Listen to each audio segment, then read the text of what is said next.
Welcome to Up Down Politics. Today I will explain why the traditional left and right political divide is completely wrong and why it's actually all up and down politics. So, why the traditional left and right politics doesn't work is because normally when people think about the left and the right, they think about it in a straight line that here is the left and here is the right. And then in the middle, you have the centrists, which are supposedly rational people.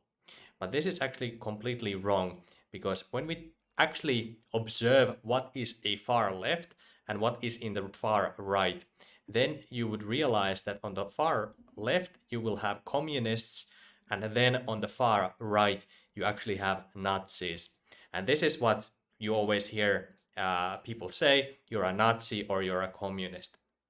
But this actually leaves a room for a lot of different other ideas. For example, where does anarchy fit in this whole divide here? Where does uh, less government power fit into this axis? And the answer is it doesn't fit in the axis. And that is actually by design, because this whole idea here is a complete falsehood. So we have to cancel this idea. And now I will tell you how it actually works. How is the political divide actually working in modern day democracies? So let's start from scratch. So here again we have the left and the right axis, but let's rename the axes as they should be.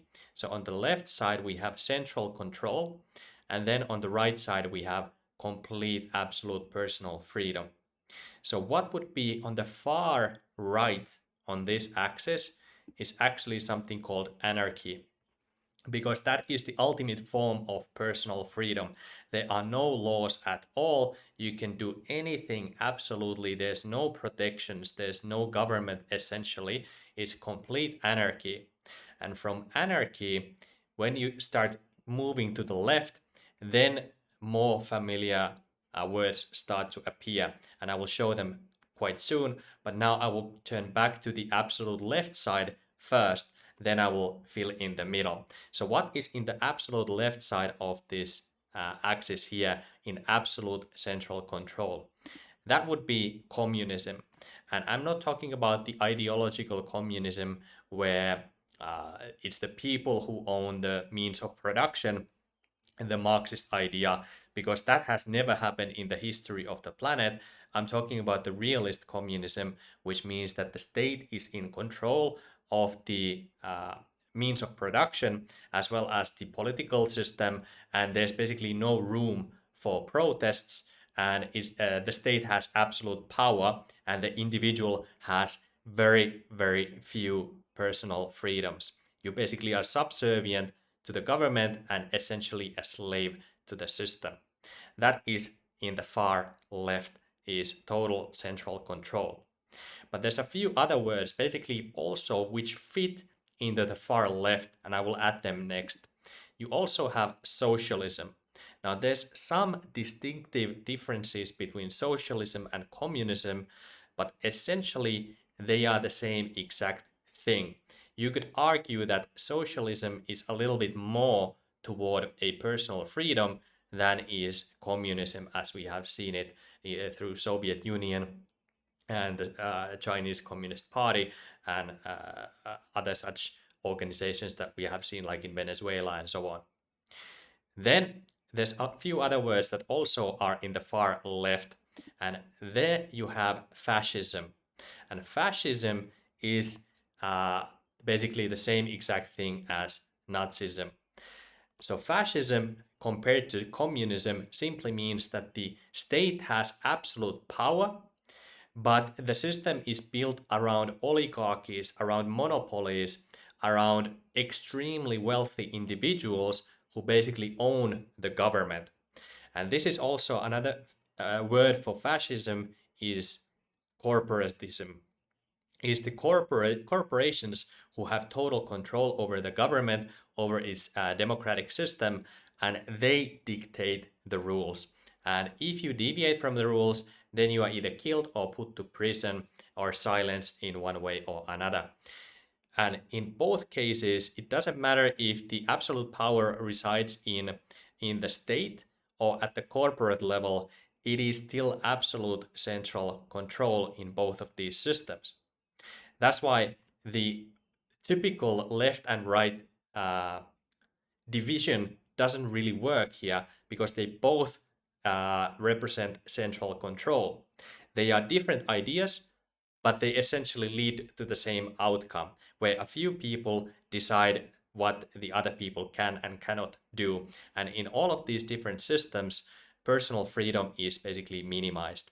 And by the way, another word for Nazis is national socialism. That's actually the word where it comes from. So Nazis are actually socialists, even though they practiced fascism in Germany. So all of these different words, they are simply made to confuse you from the actual reality of the world. Now let me fill in the middle here, then this whole idea actually makes more sense. So what comes next is that all of these uh, different words here on the left, they are the same idea with a few minor changes in who actually has the power. But then when we take a look at what's after anarchy, there we actually have capitalism. And uh, this is a falsehood that people did not understand, is when you have anarchy, then capitalistic systems start to appear almost immediately in an anarchy, because in anarchy people still organize, they create systems. Obviously the system is basically a mafia, but you have multiple different mafias working inside anarchy, and that is basically pure capitalism, where nobody has absolute control. You can basically do whatever you want, but there's violence everywhere, and you're basically trying to fight for the ultimate power. Who can control the government or whatever area you are in? So capitalism starts to form right after anarchy. People start to organize, start to create systems, start to create businesses, because obviously people need businesses to provide food, to provide services that people need and want and are willing to pay money for. So capitalism basically comes right after anarchy. So capitalism is not fighting against these different systems, it's just a natural progression from anarchy to something maybe a little bit better system. Then after capitalism, we have something called libertarianism. And a lot of people who founded the United States government originally, they were actually libertarians. And I'm not going to go into the whole topic what libertarianism is or it is not, but basically it's a form of government where the government is extremely limited and you have basically maximized personal freedom, but you're trying to basically limit the absolute violence and the formation of gangs and mafia systems.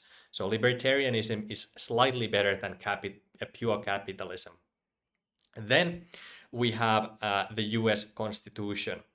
And this is when the people, the fighting gangs, they basically get together and they are like, okay, let's stop the fighting and let's actually separate the powers so nobody has ultimate control. And the people have a lot of personal freedom still. There's limited amounts of central control, not a lot of taxation, and let's all be happy from here on out. And then we have a government that decides on a very limited amount of topics what it can and cannot do depending on what comes out their way. But this idea that I'm now shown here, the US Constitution is actually basically in the middle. Maybe I should move it a little bit towards the middle. But all in all, that is basically the starting point of a government. A real government is the Constitution. But when we take a look at how governments actually develop, it's always a one-way street. So here we had a arrow pointing to the right and to the left, but it's actually always going in one single direction. So when you have unchecked government, it always always develops towards authoritarianism, where the state has ultimate control and the elite control the society. That is almost always what happens with governments. And when we try to name a couple of different names for this development, another name for this development is called collectivism. You have the word unity, union. That's, by the way, where the words European Union comes from, or the Soviet Union, is basically trying to centralize control. You have the word security here, equality, equity. You could add a bunch of other different words here that basically all point towards the same outcome, where the elite have the power, the top people at the top of the pyramid, and then you have the rest of the people basically underneath that pyramid. That's why I named this channel Up and Down Politics, because I want to explore the world politics through the lens of the fighting elite who fight against each other, and the rest of us basically who try to navigate through this elaborate system that apparently we cannot really overthrow, because it is actually almost inevitable that the power always centralizes towards the top. So now, let me actually prove to you that we are actually living in this kind of system, and that your government is already practicing all of uh, these words here that almost everybody on the planet already hates. But the government doesn't admit that it is subscribing to these ideas. So some of the proofs that proves my point is that we have allowed political topics that you can talk about. So let me show you the topics that you can talk about whenever there is an election. So what you can talk about is abortion and human rights. You can always talk about these issues. You can talk about sex, and you can talk about gender. You can talk about sexual identity. That is always a hot topic during elections. You can talk about immigration. You can talk about low-level crime. You can talk about the environment as much as you can, as much as you want. You can talk about taxes. You can talk about taxing the rich. You can talk about taxing the middle class. You can talk about taxing the food. You can talk about anything related to taxes, pretty much. But then you also have banned political topics. Another word for banned political topics is populist topics. And let me show you a couple of those topics that you cannot talk about whenever there is an election. You cannot talk about corruption. If you talk about corruption, you are pissing off the elite who are at the top of the pyramid. And they do not take corruption talks lightly. So if you talk about this topic, it's likely that you are either ousted from the election, some shenanigans happen, and the election gets overruled, and then the people who support the current elite are put back into power. So corruption is basically a no-no. You can never really talk about corruption in a truthful manner. You cannot talk about the use of taxes, where taxes are spent. If you talk about the budget, people obviously always change the topic. There's always like, oh, you want to kill the elderly, or you want to make sure that children don't have education, or they always go to the other extreme. So you cannot really talk about the use of taxes in any meaningful way. You cannot talk about foreign policy. You cannot talk about alliances and enemies. This is another banned political topic. You're only allowed to talk about the alliances that the elite have already formed with other countries, and you're only allowed to talk about the enemies that the current elite has allocated as enemies. If you deviate from that topic, then you are obviously a foreign spy. that is the logical outcome from this topic.